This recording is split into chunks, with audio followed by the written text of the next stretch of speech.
سن رکھو کہ جو اللہ کے دوست ہیں ان کو نہ کچھ خوف ہوگا اور نہ وہ غمناک ہوں گے، یعنی وہ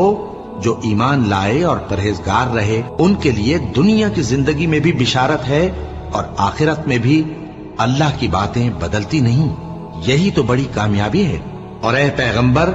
ان لوگوں کی باتوں سے آزردہ نہ ہونا، کیونکہ عزت سب اللہ ہی کی ہے، وہ سب کچھ سنتا ہے، جانتا ہے۔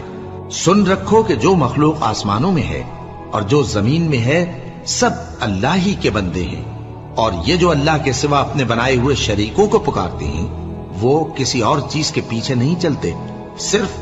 گمان کے پیچھے چلتے ہیں اور محض اٹکلیں دوڑا رہے ہیں۔ وہی تو ہے جس نے تمہارے لیے رات بنائی تاکہ اس میں آرام کرو اور روز روشن بنایا تاکہ اس میں کام کرو۔ جو لوگ قوت سماعت رکھتے ہیں ان کے لیے اس میں نشانیاں ہیں۔ بعض لوگ کہتے ہیں کہ اللہ نے بیٹا